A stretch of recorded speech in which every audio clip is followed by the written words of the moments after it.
ভালোবাসার সকল রকমের ভিডিও পেতে আমাদের চ্যানেলটি সাবস্ক্রাইব করুন। সবার আগে ভিডিও পেতে বেল বাটনে ক্লিক করুন। The ruthless desire, Shrabani Yasmin পর্ব 7। অন্ধকারের ঘন কালো চাদর চিরে সুপ্ত ঘোড়াটি যেন বাতাসের বেগে ছুটে আসছে। তার পিঠে কোনো মতে শরীরটাকে জাপটে ধরে বসে আছে নোভা। এইটান জায়দাতে সে পৈশাচিক কণ্ঠস্বর আর মদনপণ শিকারের হুঙ্কার এখনও তার কর্ণের পর্দায় বিষের মতো বিঁধছে। অনেকটা পথ অতিক্রম হওয়ার পর সেই ঘোড়াটিকে থামিয়ে এক পলকের জন্য পেছনে ফিরে তাকালো। না, সেই মার্সিডিজ বা সেই দীর্ঘদেহী মনস্টারটার ছায়াও কোথাও দেখা যাচ্ছে না। বহুদূর ধোঁয়াটে কুয়াশার আড়ালে হারিয়ে গিয়েছে সেই অভিশপ্ত পথ। তবুও নোভার বুকের ভেতরে ধুকপুকানি থাপার নাম নেই তার। মনে হচ্ছে সামান্য গাছের পাতার শব্দেও হয়তো সেই দানবটি ঝোপের আড়াল থেকে বুঝি বেরিয়ে এসে খপ করে খুবলে খাবে তাকে। ঘরমান্ত কলরবে নোভার শরীরটাকে নিয়ে আরও কিছু দূর এগোতেই হঠাৎ তীব্র এক আলোর ঝলকানিতে তার চোখ ধাঁধিয়ে গেল। সামনের রাস্তায় আড়াআড়িভাবে দাঁড়িয়ে আছে কতগুলো পুলিশের গাড়ি। গাড়ির ওপরে বসানো নীল লাল সাইরেন্সের কালো অন্ধকারের বুক চিরে নোভার আতঙ্কে বিবর্ণ মুখটি বারবার আলোকিত করে তুলছে। নোভার মনে হলো তার শরীরের শেষ রক্তবিন্দুও বুঝি হিম হয়ে গিয়েছে। এক দানবের হাত থেকে বাঁচতেই কি তবে আরেক দল বিপদের মুখে পড়ল সে? তার মনে এক ভয়াবহ চিন্তার দলেরা দানা বাঁধল। এই পুলিশগুলোর কি তার দানব লোকটা পাঠিয়েছে? সে কি তবে এই শহরের এতটাই ক্ষমতাধর যে পুলিশকেও তার নিজের ইশারায় চালায়? নোভার চিন্তার সুতো ছিঁড়ে দিয়ে একজন দীর্ঘদেহী পুলিশ অফিসার এগিয়ে এলেন। তার হাতে একটা স্কেচ। তিনি ছবির রেখাগুলোর সাথে নোভার কম্পমান চেহারার মিলিয়ে নিলেন। অত্যন্ত গভীর কিন্তু পেশাদার স্বরে তিনি প্রশ্ন করলেন, আপনার নাম মিস নোভা, রাইট? নোভা ভয়ে কুকড়ে গিয়ে কোনো মতে মাথা নেড়ে সম্মতি জানালো। তার গলা দিয়ে কোনো স্বর ফুটছে না। অফিসারটি পাশের সহকর্মীর দিকে তাকিয়ে ইশারায় কিছু একটা বললেন এবং তারপর নোভার দিকে ফিরে কিছুটা নমনীয় কণ্ঠে বললেন, ফাইন। হ্যালো মিস নোভা, ঘাবড়ানোর কিচ্ছু নেই। আমরা ইউকে পুলিশ ফোর্স থেকে আসছি। রাইলি ম্যানরের মালিন ন্যানি রাইলিন সন্ধ্যাবেলা আপনার নামে একটা নিখোঁজ ডায়েরি করেছিলেন। আমরা গত কয়েক ঘন্টা ধরে এই পুরো এলাকা চষে বেড়াচ্ছি আপনার সন্ধানে। পুরো কথাটা শোনার পর নোভার সারা শরীর যেন এক শীতল স্বস্তির পরশ বয়ে গেল। এই প্রথমবার বিদেশের মাটিতে পুলিশের ঊর্ধ্বে থাকা মানুষগুলোকে তার কাছে দেবদূত মনে হলো। অন্তত তারা তাকে সেই রক্তপিপাসু লোকটার কাছে ফিরিয়ে নিয়ে যাবে না। নোভা এক দীর্ঘ তপ্ত নিঃশ্বাস ছাড়ল। কাতর চোখ ফেটে নোনা জল গড়িয়ে আসতে চাইল। তবে কি আজ রাতের মতো সে রক্ষা পেল? লন্ডনের সেই সুবিশাল উন্মুক্ত প্রান্তরে আজ এক রণক্ষেত্রে পরিণত হয়েছে। শীতের আমেজ থাকলেও মানুষের উত্তেজনার পারদ আজ আকাশচুম্বী। চারদিকে হাজার হাজার মানুষের কলরব, কারণ আজ সেই বহু প্রতীক্ষিত রাজকীয় দৌড়ঘোড়ার প্রতিযোগিতা। সকাল 9টার কাঁটা ছুঁই ছুঁই করছে। তার আস্তাবল থেকে ভেসে আসছে তেজি ঘোড়াদের হেসরারব। একের পর এক প্রতিযোগীদের তাদের সেরা ঘোড়া নিয়ে ময়দানে হাজির হয়েছে। ঠিক সেই মুহূর্তে প্রতিযোগিতার মূল প্রবেশদ্বারের সামনে ধুলো উড়িয়ে সশব্দে 3টে কালো রঙের গাড়ি এসে থামল। মুহূর্তের মধ্যে প্রথম এবং শেষ গাড়ি থেকে স্বয়ংক্রিয় অস্ত্রধারী বডিগার্ডরা নেমে চারপাশে এক নিরাপত্তা বলয়ে ঘিরে ফেলল। মাঝের গাড়িটির দরজা ধীরলয়ে খুলে গেল। গাড়ি থেকে বেরিয়ে এলো সেই ড্যানিয়েল ব্রাউন। 6 ফুট 2 ইঞ্চি এক সুবিশাল সুঠাম দেহ, যার পরনে অভিজাত্যের চরম শিখরে থাকা কাস্টম মেড স্যুট আর পায়ে চকচকে বুট। তার উন্মুক্ত গলার ত্বক আর হাতের কবজিতে বিচিত্র সব ট্যাটুর আলপনা তার হিংস্র ব্যক্তিত্বের জানান দিচ্ছে। চুলে আধুনিক উলফ কাট আর তাতে অরা অ্যাশ কালারের হাইলাইট তাকে এক বিদেশি শয়তানের মতো রূপ দিয়েছে। তার বাগালের গভীরে থাকা পুরনো ক্ষতের চিহ্নটি তার অন্ধকার ইতিহাসের সাক্ষী দিচ্ছে। ড্যানিয়েল নির্বিকার মুখে চুইংগাম চিবোতে চিবোতে চারপাশটা অবজ্ঞার সাথে দেখছিল। ঠিক তার বিপরীত দিক থেকে ধেয়ে আসা আরও 5টি কালো মার্সিডিজ এসে থামল। প্রথম গাড়িটা থেকে দ্রুত পায়ে নেমে এলো একদল গার্ড, আর তাদের মাঝখান থেকে বেরিয়ে এলো স্বয়ং এইডেন জাইদাত। মুখোমুখি হলো দুই দানব। এদিকে ড্যানিয়েলের সেই ধূর্ত ধূসর মনির চোখ, আর অন্যদিকে এইডেনের সেই রহস্যময় ভিন্ন চোখের ভিন্ন রঙের দুই মনির স্থির চাহনি। এইডেনকে দেখে আজ এক মুহূর্তের জন্য বোঝার উপায় নেই যে কাল রাতে সে নেশার অতল গহ্বরে ডুবেছিল।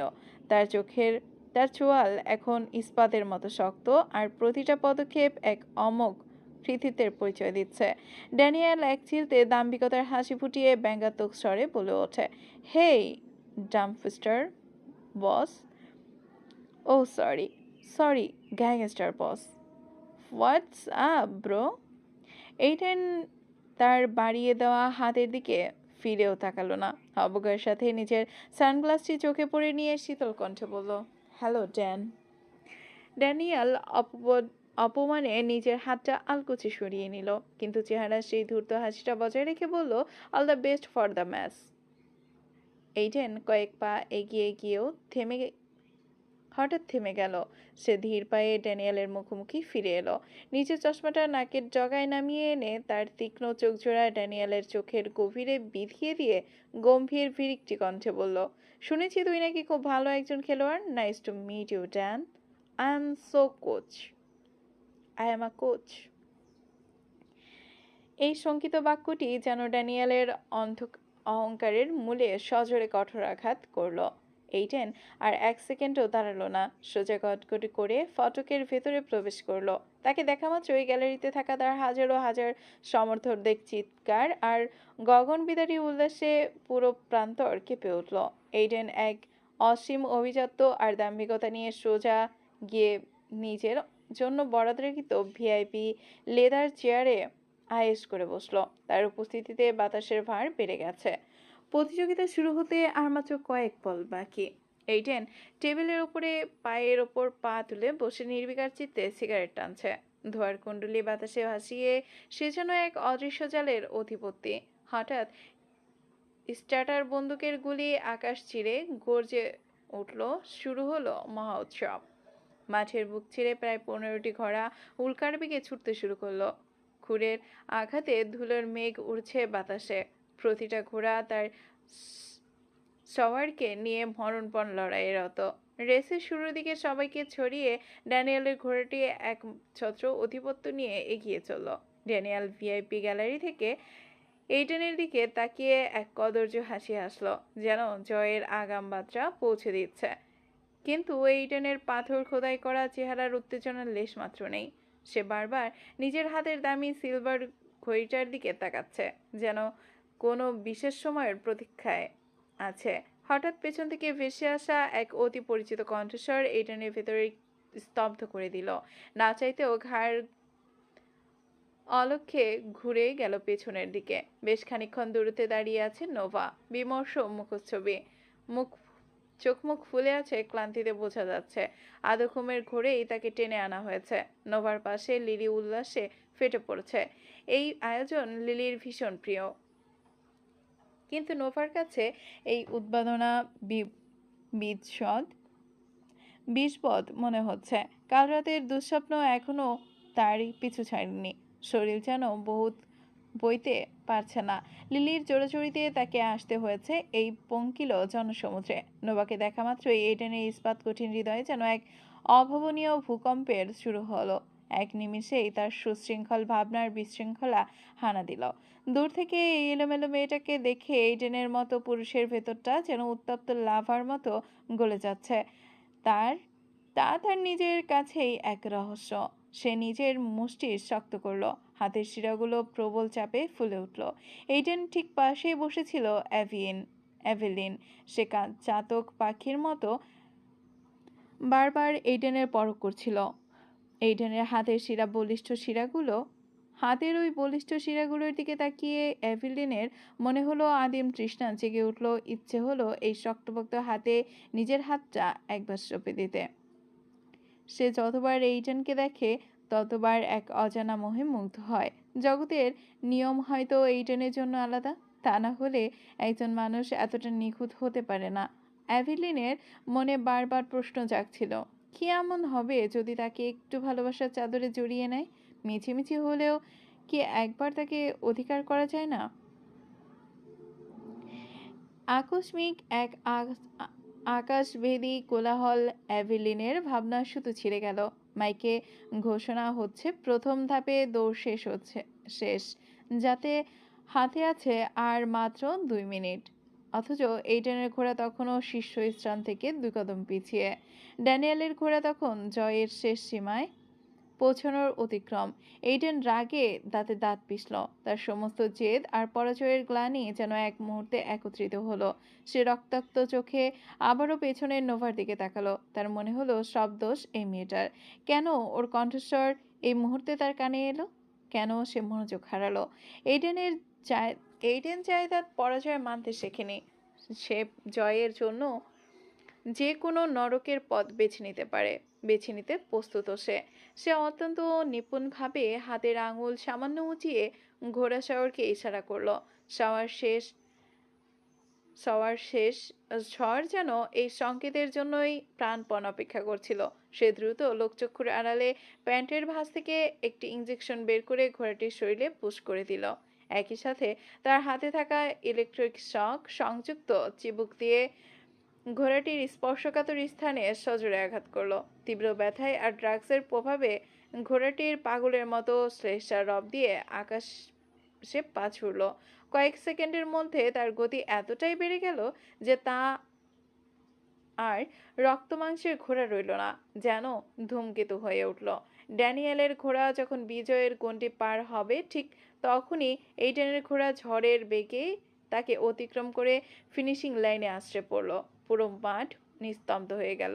এইডেন এক ধীর অভিজাত্যে ড্যানিয়েলের দিকে তাকিয়ে বিজয়ের শীতল হাসি আসলো। ড্যানিয়েল ক্রোধে উন্মত্ত হয়ে ছুটে এসে এইডেনের কলার চেপে ধরল। You fucking cheater!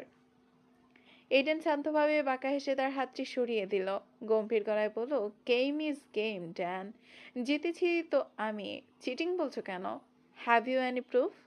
ড্যানিয়েল তাকে ধাক্কা দিয়ে সরিয়ে দিতে চাইল, কিন্তু এইডেনের 1 ইঞ্চি নড়ানো সম্ভব হলো না। সে নিজের কাঁধের ধুলো ঝেড়ে অবকাশ সুরে বলল, তোর আত্মবিশ্বাস দেখে আমি সত্যি মুগ্ধ। এই বলে এইডেন আর মধ্যমা তুলে এক বলল, মাই মিডল ফিঙ্গার সালিউজ ইউ। প্রতিযোগিতায় সেই উত্তপ্ত মাঠের মাঝখানে হঠাৎ এক অভাবনীয় নীরবতা নেমে এলো। ড্যানিয়েলের সাথে দ্বন্দ্বভরা বাকযুদ্ধ শেষ করে এইডেন চায়দার ধীর পায়ে এগিয়ে গেল গ্যালারির সেই প্রান্তের দিকে, যেখানে নোভা আর লিলি দাঁড়িয়েছিল। হাজার হাজার উৎসুক জনতার চোখ এখন এইডেনের ওপর নিবদ্ধ। তার প্রতিটি কদমে যেন এক আসন্ন ঝড়ের সংকেত। লিলি বিস্ময়ে বিমূঢ় হয়ে তাকিয়ে রইল। এইডেন চায়দাতের নাম সে শুনেছে লন্ডনের আন্ডারওয়ার্ল্ডের জগতে, কিন্তু চক্ষুষ দেখার সুযোগ মেলেনি কোনোদিনও। আজ খুব কাছ থেকে এই দানবীয় সুন্দর পুরুষটিকে দেখে লিলি যেন নিজের অজান্তেই ভুলে গেল সে ভেবেছিল কোনো রক্তমাংসের মানুষের চোখজোড়া এতটা হিপনোটাইজিং হতে পারে। এইডেন কারো দিকে তাকালো না, কারো অনুমতির তোয়াক্কা করলো না। সে সরাসরি নোভার সামনে গিয়ে হিমশীতল দৃষ্টিতে তার চোখের ওপর চোখ রাখল। নোভার তন্দ্রাচ্ছন্ন ভাবটা মুহূর্তেই উবে গিয়ে সেখানে স্থান নিল এক চরম আতঙ্ক। সে কিছু বুঝে ওঠার আগেই সবার সামনে বিদ্যুৎ বেগে এইডেন নোভাকে পাজাকোলে করে নিজের কাঁধে তুলে নিল। চারপাশে মুহূর্তেই শোরগোল করে গুঞ্জন শুরু হয়ে গেল। অ্যাভেলিন দূর থেকে দাঁত দিয়ে নিজের নখ কামড়াচ্ছে। তার চোখের ঈর্ষার আগুন যেন পুরো গ্যালারি পুড়িয়ে দেবে। এইডেন নির্বিকার, কাঁধের উপর নোভার ছটফটানি আর আর্তনাদকে বিন্দুমাত্র পাত্তা না দিয়ে সে তার বিশাল বডিগার্ডদের বেষ্টনীর ঢাকা পড়ে মাঠ থেকে বেরিয়ে গেল। লিলি তখনও ঘোরের মধ্যে দাঁড়িয়েছিল। হঠাৎ তার সামনে পাহাড়ের মতো এসে দাঁড়ালো গ্ল্যাভিন। তার মাথায় ছোট ছোট চুলগুলো খুঁটতে খুঁটতে গভীর কোনো ভাবনায় মগ্ন। লিলি সদ্বিত ফিরে পেয়ে সামনে গ্ল্যাভিনকে দেখে চমকে উঠল। বিরক্তি নিয়ে চেঁচিয়ে বলল, এই, এভাবে ভূতের মতো আমার সামনে দাঁড়িয়ে আছেন কেন? গ্ল্যাভিন ভ্রুকুচকে গাল চুলকাতে চুলকাতে উত্তর দিল, ভূতরা আমার দিকে দাঁড়িয়ে থাকে সেটা আপনি জানলেন কি করে? ভূতরা আমার মতো দাঁড়িয়ে থাকে সেটা আপনি জানলেন কি করে? লিলির আগে গজগজ করতে করতে বলল, এই, দূরে যান তো এখান থেকে, বিরক্ত করবেন না। আপনার এই গুন্ডা বস আমার বোনকে তুলে নিয়ে গেল, আর আপনি এখানে ইয়ার্কি মারছেন? গ্ল্যাভিন বাঁকা হেসে তাড়ামি করে বলল, বস তো আপনাকে তুলে নেয়নি, তবে এত ড্রামা করছেন কেন? আপনার বোন এখন রাজার মহলে যাচ্ছে, খুশি হওয়া উচিত। লিলি এবার চূড়ান্ত বিরক্তি নিয়ে ঝাঁঝালো কণ্ঠে বলল, যাবেন এখান থেকে নাকি পুলিশ ডাকবো? গ্ল্যাভিনেও দমে যাওয়ার পাত্র নয়। সে তার পেশিবহুল হাত দুটো বুকের ওপর বেঁধে বলল, যাব না আমি। দেখি আপনার মতো চুনোপুটি আমাকে কিভাবে সরায়। চুনোপুটি শব্দটা শোনা মাত্র লিলির মস্তিষ্ক যেন আগুন ধরে গেল। সে তার জুতোর হিলের ওপর ভর দিয়ে সোজা হয়ে দাঁড়ালো। তারপর গ্ল্যাভিনের চোখের ওপর চোখ রেখে চরম তাচ্ছিল্যের সাথে বলল, জাস্ট শাট আপ মিস্টার। আমাকে চুনোপুটি বলার সাহস দেখাবেন না। See, I wear heels bigger than your dick. কথাটা বলে লিলি এক আকাশ সমান দেমাগ নিয়ে গটগট করে সেখান থেকে প্রস্থান করলো। গ্ল্যাভিনের মুখ মুহূর্তে অপমানের আর রাগে লাল হয়ে গেল।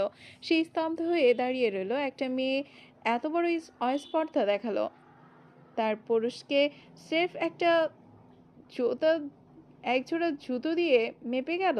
গ্ল্যাভিন নিজের হাতের মুঠো শক্ত করলো। রাগে তার কান দিয়ে যেন ধোঁয়া বেরোচ্ছে।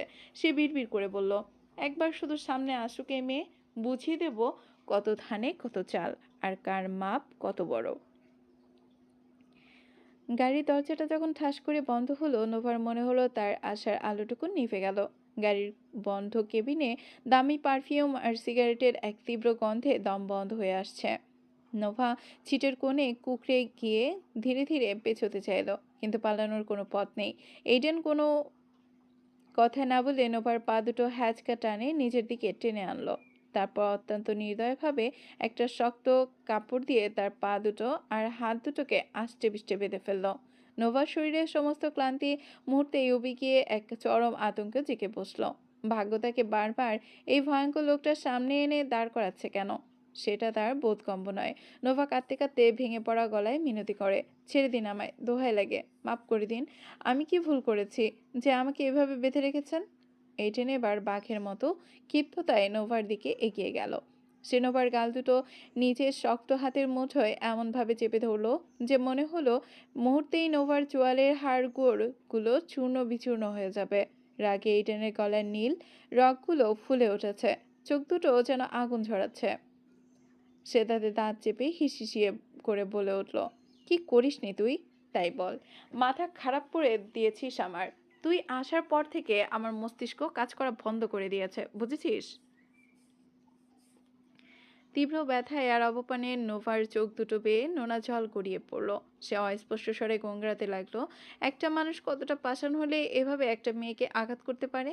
এইটেন হঠাৎ নোভার গাল ছেড়ে দিয়ে কয়েকটা লম্বা লম্বা শ্বাস নিল। সে নিজেকে শান্ত করার চেষ্টা করছে, কিন্তু তার সেই আদিম তৃষ্ণা কমছে না। যে সে নোভার খুব কাছে মুখ নিয়ে এসে ফিসফিস করে বলল, তোমার নিঃশ্বাসের গতি আমি আমার শরীরের প্রতিটা রন্ধ্রে ফিল করতে পারছি।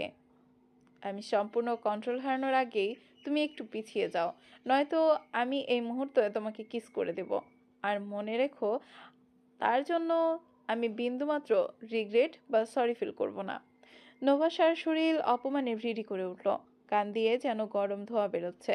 সে প্রবল চেষ্টা করলো একটু পিছিয়ে যাওয়ার, কিন্তু তার হাত পা বাঁধা থাকায় সে অসহায়ভাবে সিটে পড়ে রইল। এইটেন এবার নোভার মুখের উপর কিছুটা ঝুঁকে এলো। তার দুই ভিন্ন রঙের চোখের মণি নোভার চোখের উপর স্থির। এক পৈশাচিক শীতলতায় সে বলল, let's do a deal sunshine. গাড়ির ভিতরে গুমোট আবহাওয়া নোভার শ্বাস প্রশ্বাসকে আরো ভারী করে তুলছে। এইটেন সন্নিধ্য তার কাছে একটা অভিশাপ, একটা তপ্ত অগ্নিশিখার মতো মনে হচ্ছে। নোভা কাঁপা কাঁপা কণ্ঠে অস্পষ্ট স্বরে জিজ্ঞাসা করলো, কিসের ডিল? এইডেনের ঠোঁট সেই চিরচেনা বাঁকা হাসিটা আবারও খেলে গেল। সে অনেকটা তাচ্ছিল্যের সাথে বলল, নেক্সট 3 দিন তুমি যদি ভুল করেও আমার সামনে না পড়ো, তবে আমি কথা দিচ্ছি আর কোনোদিন তোমাকে জ্বালাতন করব না। তোমার এই শান্ত জীবনে আমি আর ছায়াও ফেলবো না। বাট ডিলের প্রথম অংশ শুনে নেভার মনে হচ্ছিল আশার আলো জেগেছিল। সে তো এমনিতেও বাইরের জগতের ভয় পায়। আগামী 3 দিন যদি সে রাইলি ম্যানরের 4 দেওয়ালের ভেতরে বন্দি থাকে, তবে এই মনস্টারের সামনে পড়ার কোনো প্রশ্নই ওঠে না। কিন্তু এইটেনের এই কিন্তু শব্দটা নোভার খুশিতে জল ঢেলে দিল। নোভা উৎকণ্ঠা নিয়ে বলল, আর যদি সামনে পড়ে যায়? এইটেন এবার এক পৈশাচিক শয়তানি হাসি হাসলো। হাসতে হাসতে সে ছিটে গায়ে এলিয়ে দিল, যেন কোনো এক মহোৎসব পরিকল্পনায় করছে সে। হাসি থামিয়ে সে নোভার একদম চোখের মনির গভীরে তাকিয়ে শীতল কণ্ঠে বলল, যদি পড়ে যাও সানশাইন, তবে সেদিন just on that day that day we will be mine, just only fucking mine. তোমার ওপর আর কারোর অধিকার থাকবে না, এমনকি তোমার নিজেরও না। নোভার ছোট্ট দেহটা এইডেনের অট্টহাসিতে ভয়ে কুঁকড়ে গেল। সে জানে এই লোকটার প্রতিটা শব্দ এক একটা মরণ ফাঁদ। তবু এই মুহূর্তে বিপদ থেকে বাঁচতে সে দ্রুত বলে উঠল, আমি রাজি, আমি আপনার ডিলে রাজি। এবার প্লিজ আমার বাঁধন খুলে দিন, আমাকে যেতে দিন। এইডেন কোনো উত্তর দিল না। সে নোভার বাঁধন খুলে দেওয়ার বদলে এক ধ্যানে তার আপাতমস্তক পর্যবেক্ষণ করতে লাগলো। তার ভিন্ন দুই চোখের মনে যেন নোভার শরীরের প্রতিটা ভাঁজ মেপে নিচ্ছে। নোভা বারবার পিটপিট করে তাকাচ্ছিল। তার অস্বস্তিকর চাহনি সহ্য করতে না পেরে বলে উঠল, এভাবে তাকিয়ে আছেন কেন? আপনাকে দেখলে আমার ভীষণ ভয় হয়, প্লিজ চোখ সরান। এইডেন তার ঠোঁট কামড়ে আলতো করে হাসলো, এক অদ্ভুত মাদকতা সেই হাসিতে। তার সে খুব শান্ত স্বরে বলল, আসলে আমি ডিসাইড করার চেষ্টা করছিলাম তোমার বডির কোন পার্টটা আমার আসলে সর্বপ্রথম চাই। নোভার মনে হলো তার শরীরের সমস্ত রক্ত এক মুহূর্তের মধ্যে মাথায় চড়ে গেল। অপমানে আর ভয়ে সে সজোরে চোখ বন্ধ করে ফেলল। এই লোকের অস্পর্ধা আর নিষ্ঠুরতা কোন পর্যায়ে গেলে সে এভাবে একজন নারীর সামনে তার কামনার কথা বলতে পারে? নোভা আর এক মুহূর্ত দেরি না করে নিজের হাত পায়ের বাঁধন খোলার জন্য অস্থির হয়ে ছটফট করতে লাগলো। এইডেন এবার গাড়ির সিটে আয়েশ করে হেলান দিল। নোভার ব্যর্থ চেষ্টা দেখে ব্যঙ্গাত্মকভাবে ফিসফিস করে বলে উঠল, don't you know Don't you know not to run away from prepared sunshine? Will you the hunt? We like the hunt. অর্থাৎ তুমি কি জানো না শিকারের সামনে থেকে পালাতে নেই সানশাইন? আমরা তো শিকার করতেই ভালোবাসি। চলবে, আগামী পর্ব পেতে আমাদের সাথেই থাকুন। Thank you for watching.